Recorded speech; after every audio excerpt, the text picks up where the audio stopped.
শাসক দল কেন রাজ্যের শাসক দল কেন বাঁচাতে চাইছেন অপরাধীদের আমরা জানি। তৃণমূলের এর নাম ওর নাম তার নাম ইত্যাদি চলে আসবে, সন্দীপ ঘোষের কান টানলেই অন্য কোন মাথা চলে আসবে, ফলে রাজ্যের প্রশাসন এদেরকে বাঁচাতে চাইছেন বোঝা যাচ্ছে।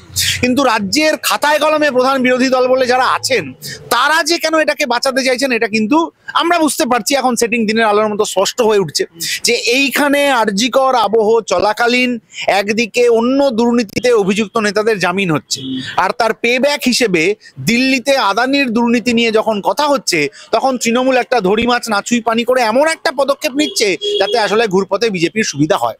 ফলে এই যে ভাগাভাগির রাজনীতি, তুমি রুটি ভাগ করে খাওয়ার আর কি, তুমি একটু খাও আমাকে একটু দাও, বাকিরা যেন কেউ না পায়, এই রাজনীতিটা তৃণমূল এবং বিজেপি পশ্চিমবাংলায় করার চেষ্টা করছে বলেই মোহন ভাগবত বলে যান যে আরজি করের ঘটনায় রাজ্য সরকার যা পদক্ষেপ নেবেন আমরা তার পাশে আছি। তারপর থেকে বিজেপির কোনো নেতাকে আপনি আরজি করের নির্যাতিতার বিচার ইত্যাদি নিয়ে কোনো কথা বলতে শুনবেন না। এই সেটিংটা ভাঙতে হবে বলেই এখনো অবধি সাধারণ মানুষ, ডাক্তাররা রাস্তায় নেমে মরণপণ লড়াই করছে। আরজিকর ঘটনা বিচারের তো অনেক দিন পেরিয়ে গেল, আবার ধর্নায় বসলেন ডাক্তাররা। আমি বলছি ওটি ঘর খোলা হলো, আবার তার তালা ভাঙা হলো, সেগুলো কিছুই জানতেন না প্রশাসনিক প্রধান, সবার সামনে থেকেই তো হলো। এদিকে সন্দীপ ঘোষ এবং অভিজিৎ মণ্ডল তাদের জামিনও হয়ে গেল, সেদিনই সকালবেলা পার্থবাবুরও জামিন হয়ে গেল। শিক্ষা নিয়ে এত আলোচনা, তার মন্ত্রী, আরজিকর, সবটাই তো হয়ে গেল। কিন্তু এই যে তিলোত্তমার মা বাবা, তারা আজও রাস্তায় আঁচল বিছিয়ে বসে আছে, কি হবে? প্রশাসন সবটা জানতো, প্রশাসনের যে অংশ এখন নিজেদের গা বাঁচানোর চেষ্টা করছে তারা গোটাটা জানতে, না হলে হঠাৎ করে সকালবেলা মালদা, মুর্শিদাবাদ, জলপাইগুড়ি, বর্ধমানের তৃণমূলপন্থী ডাক্তাররা হঠাৎ করে সেই দিন সকালবেলায় আরজি করের ওই ঘটনাস্থলে উপস্থিত হলেন, আমরা ভিডিও দেখলাম। এগুলো তো কাকতালীয় হতে পারে না, প্রশাসন সবটা জানতো। প্রশাসন তার মাথাদের বাঁচানোর চেষ্টার জন্য এরকম একজন দুজন নিচুতলার কাউকে কাউকে ফাঁসিয়ে দিয়ে বাকিদের বাঁচানোর চেষ্টা করেছে।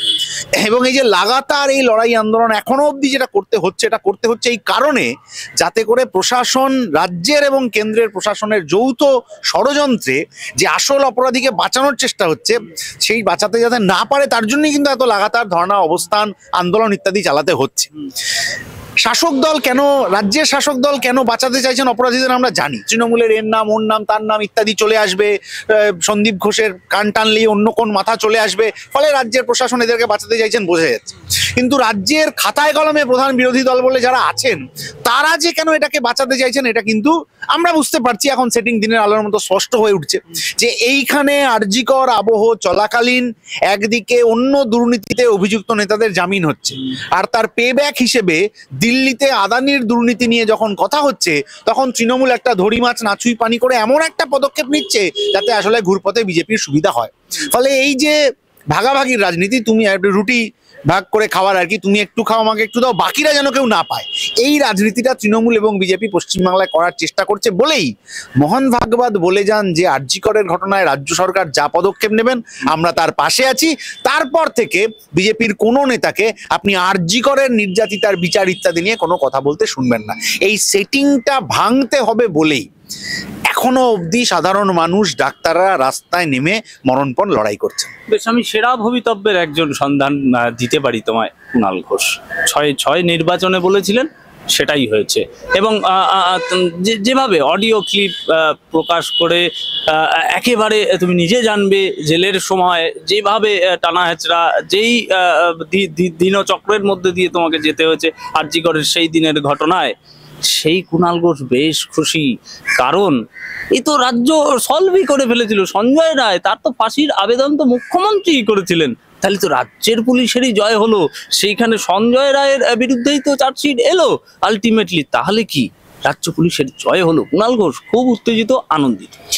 কুণাল ঘোষের ওই কথাটা যেদিন মিলে যাবে সেদিন আমিও আনন্দিত হব। কুণাল ঘোষ এককালে টিভিতে বলেছিলেন যে সারদার সবচেয়ে বড় বেনিফিশিয়ারির নাম মমতা বন্দ্যোপাধ্যায়, এবং এর যদি তদন্ত করতে হয় তাহলে সুদীপ্ত সেন, মমতা বন্দ্যোপাধ্যায় এবং কুণাল ঘোষকে নাকি একসাথে বসালেই মিটে যাবে। তাহলে সুদীপ্ত সেন এখন রাজ্য প্রশাসনের হাতে আছেন, মমতা বন্দ্যোপাধ্যায় প্রশাসনের মাথায়, আর কুণাল ঘোষ যাকে নিয়ে পুলিশ এত টানা হেচড়া করলো, যে পুলিশ সেই পুলিশ মন্ত্রীর খোদ দলেই এখন কুণাল ঘোষ আছেন। তাহলে তাদের তিনজনকে বসিয়ে সারদার তদন্ত যদি ভালো করে হয়ে যায়, গরিব মানুষ যদি টাকাগুলো ফেরত পেয়ে যান, তাহলে আমি খুশি হব। আর তিলোত্তমার বিচার যেদিন হয়ে যাবে সেদিনও আমি খুশি হব। বাকি তিলোত্তমার বিচার চাইতে গিয়ে আরো কতজন জেলে গেলেন, কতজনকে মিথ্যে মামলায় ফাঁসানো হলো, সেগুলো আসলে ওই লড়াইটা থেকে নজর ঘুরিয়ে দেওয়ার চেষ্টা। ফোকাস রাখতে হবে তিলোত্তমার বিচারের দিকে। তিলোত্তমা যেদিন বিচার পাবে এবং সারদার বেনিফিশিয়ারিরা যেদিন তাদের প্রাপ্য টাকা ফেরত পাবেন কুণাল ঘোষের ওই ভবিষ্যৎবাণী মেনে নিয়ে, সেদিন সাধারণ মানুষ খুশি হবেন। 43 সেকেন্ডের জন্য হলেও 43 সেকেন্ডের ঠিক আগে যেরকমটা সংবাদ মাধ্যম প্রকাশ করছে, সেখানে সঞ্জয় রায় ছিলই। এবং আমি বলছি অন্য কথা, আমি বলছি তিনি তো বলছেন যে ডিপার্টমেন্ট আমাকে ফাঁসিয়ে দিতে পারে, বিনীত গোয়েল আমাকে ফাঁসিয়ে দিতে পারে, এত বড় নাম বলছেন, মুখ্যমন্ত্রী নীরব থাকলেন কি করে? শুধু মুখ্যমন্ত্রী নীরব থাকলেন এটা প্রশ্ন নয়, সঞ্জয় রায় যে বললেন আমাকে ফাঁসিয়ে দেওয়ার চেষ্টা করা হচ্ছে, তারপর থেকে ওই কুণাল ঘোষের কায়দায় পুলিশ ভ্যান ম্যান বাজিয়ে হচ্ছে কাউকে কথা বলতে না দিয়ে কি সব নতুন গাড়ি ফাড়ি এনে সঞ্জয়কে ভেতরে ঢুকিয়ে দিল, এটা তো একরকম পদক্ষেপ। দ্বিতীয় কথা হচ্ছে যে মুখ্যমন্ত্রী তো বাঁচাতে চাইছেন, এটা দিনের আলোর মতো স্পষ্ট। তাহলে মুখ্যমন্ত্রীর উল্টো দিকে বিধানসভার ভেতরে যারা বসেন সেই বিরোধী দল কি করছে?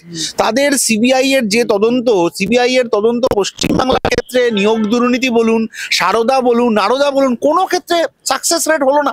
ফলে মানুষের মনে একটা অবিশ্বাস তৈরি হচ্ছে। এই যে আজকে রাজ্য পুলিশের ডিজি যিনি আছেন, ভারপ্রাপ্ত না কি জানো, 2019-এর 3রা ফেব্রুয়ারি তার বাড়িতে সিবিআই গেছিল সারদার কি তথ্য প্রমাণ লোপাটের মামলায়, সেই নিয়ে ধর্নায় বসে গেলেন তিনি মুখ্যমন্ত্রীর সাথে। 2019-এর 3রা ফেব্রুয়ারি থেকে এখন 2025 চলে এলো, সিবিআই কিন্তু আর তার ঘটনায় কোনো তদন্তে এক লাইনও পদক্ষেপ করতে পারলো না, 1 ইঞ্চি এগোতে পারলো না। কেন এগোতে পারলো না? কারণ তৃণমূল বিজেপির মধ্যে সেটিংটা এত জোরদার হয়েছে, ওপরতলায় এত বন্ধুত্ব আছে যে এখানে শুভেন্দু অধিকারী 23 সালের ডিসেম্বর মাসে তারিখ পে তারিখ ঘোষণা করলেও তার দিল্লির নেতারা তাকে ততটা গুরুত্ব দিচ্ছেন না। কিন্তু পশ্চিমবাংলার মানুষ গুরুত্ব দিচ্ছেন এই সেটিংকে, এবং এই সেটিংটাকে ভাঙার জন্যই লড়াই, জানকবুল লড়াই সর্বত্র হবে। শেষ করবো 14 তারিখের সেই ভ্যান্ডালিজমটা দিয়ে, এবং এই যে দুদিন আগে যে ওটির তালাটা 7 তলায় ভাঙা হলো, এই স্পর্ধা কোত্থেকে এলো? কোনো তথ্য প্রমাণ আবারও কিছু গাফিলতি থেকে যাবে, আবারও বলবে তথ্য প্রমাণ লোপাটে। সেই তথ্য আমি বলছিলাম যে এই যে তালা ভাঙাটার একটা তো ইঙ্গিত বহুল, এই যে এই হঠাৎ করে ভ্যান্ডালিজম যে 14 তারিখ হয়েছিল, সেটাও তো একটা সেই ইঙ্গিত বহুল। তথ্য প্রমাণ লোপাটের কথা আমরা শুনেছি, এটাও কি আরেক ধাপ?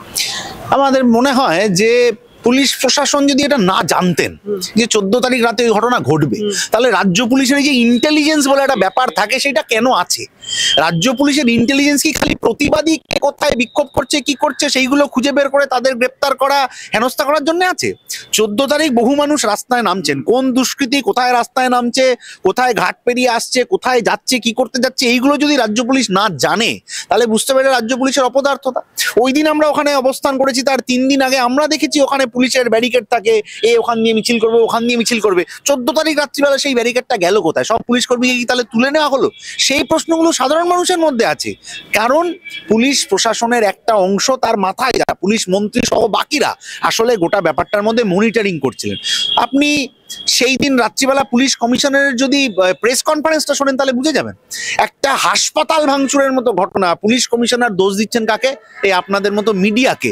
বলছেন মিডিয়া আসলে এইসব ভুল প্রচার করে জিনিসটাকে নষ্ট করে দিল। আসলে দুষ্কৃতীদের দ্বারা তৈরি করা একটা ঘটনা, ভাঙচুর করা, তথ্য প্রমাণ লোপাট, তাতে মিডিয়াকে দোষী সাব্যস্ত কেন করা হলো?